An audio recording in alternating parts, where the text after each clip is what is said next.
ലോകരാജ്യങ്ങളുടെ മുന്നറിയിപ്പ് തള്ളിയാണ് ലബനോനിൽ ഇസ്രായേൽ കരയുദ്ധം തുടങ്ങിയത്. തെക്കൻ ലബനോനിൽ ഹിസ്ബുള്ള കേന്ദ്രങ്ങളിൽ ആക്രമണം നടത്തിയെന്ന് ഇസ്രായേൽ സൈന്യം വ്യക്തമാക്കുകയും ചെയ്തു. വടക്കൻ അതിർത്തി ഇസ്രായേൽ യുദ്ധമേഖലയായി പ്രഖ്യാപിച്ചു കഴിഞ്ഞു. ബെയ്റൂട്ടിലും ആക്രമണം തുടരുകയാണ് ഇസ്രായേൽ. ഇന്നലെ രാത്രിയോടെ ഇസ്രായേൽ ടാങ്കറുകൾ ലബനൻ അതിർത്തി കടന്നു. നിയന്ത്രിതമായ രീതിയിൽ പ്രാദേശിക പരിശോധനകൾ തെക്കൻ ലബനിലെ ഹിസ്ബുള്ള കേന്ദ്രങ്ങളിൽ ആരംഭിച്ചതായി ഇസ്രായേൽ സൈന്യം പ്രസ്താവനയിൽ വ്യക്തമാക്കി. ഈ ലക്ഷ്യങ്ങൾ സ്ഥിതി ചെയ്യുന്നത് അതിർത്തിയോട് ചേർന്നുള്ള ലബനൻ ഗ്രാമങ്ങളിലാണെന്നും അവ ഇസ്രായേലിന് സുരക്ഷാ ഭീഷണിയാണെന്നും സൈന്യം വ്യക്തമാക്കി. ഇസ്രായേലി വ്യോമസേനയും സൈന്യത്തിന്റെ ആർട്ടിലറി വിഭാഗവും ദൗത്യത്തിൽ പങ്കാളികളാണ്. അതേസമയം സിറിയയിൽ ഇസ്രായേൽ വ്യോമാക്രമണത്തിൽ 3 പേർ മരിക്കുകയും 9 പേർക്ക് പരിക്കേൽക്കുകയും ചെയ്തതായി റിപ്പോർട്ടുണ്ട്. ബെയ്റൂട്ടിന്റെ തെക്ക് ഭാഗത്തുള്ളവരോട് ഒഴിഞ്ഞു പോകാനാണ് ഇസ്രായേൽ മുന്നറിയിപ്പ് നൽകിയിരിക്കുന്നത്. കരവഴിയുള്ള ഇസ്രായേൽ നീക്കം തടയാൻ തങ്ങൾ സജ്ജമാണെന്നും യുദ്ധം നീണ്ടുപോകാമെന്നും Hezbollah deputy leader Naim Qassem പറഞ്ഞു. US-ഉം UK-യും വെടിനിർത്തലിന് അഭ്യർത്ഥിച്ചിട്ടുണ്ട്. രണ്ടാഴ്ചയ്ക്കിടെ 1000-ലധികം പേർ ഇസ്രായേൽ ആക്രമണത്തിൽ കൊല്ലപ്പെട്ടതായി ലബനൻ അധികൃതർ പറഞ്ഞു. ഇസ്രായേലിന് പിന്തുണയുമായി കൂടുതൽ യുദ്ധവിമാനങ്ങളും ആയിരക്കണക്കിന് സൈനികരെയും US മേഖലയിലേക്ക് അയച്ചിട്ടുണ്ട്.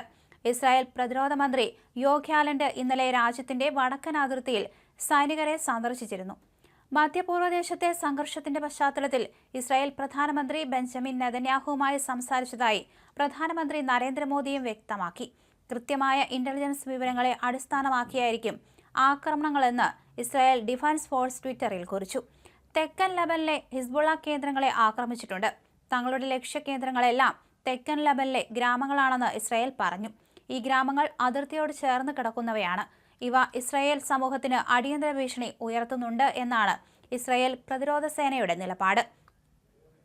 തിങ്കളാഴ്ച പകൽ ബേഖാവാലിയിൽ ഇസ്രായേൽ ആക്രമണം നടത്തിയിരുന്നു. ഈ ആക്രമണത്തിൽ ഹിസ്ബുള്ളയുമായി ബന്ധപ്പെട്ട് പ്രവർത്തിക്കുന്ന 6 ആരോഗ്യ പ്രവർത്തകർ കൊല്ലപ്പെട്ടതായി അന്താരാഷ്ട്ര മാധ്യമങ്ങൾ റിപ്പോർട്ട് ചെയ്യുന്നു. സംഘർഷം തുടങ്ങിയ ശേഷം ഇതാദ്യമായി മധ്യ ബെയ്റൂത്തിലും ഇസ്രായേൽ ആക്രമണം നടത്തി. ജനവാസ കേന്ദ്രങ്ങളിലാണ് ആക്രമണം നടന്നത്. പാർപ്പിടങ്ങൾ തകർന്ന് ഒരാൾ മരിക്കുകയും 16 പേർക്ക് പരിക്കേൽക്കുകയും ചെയ്തു.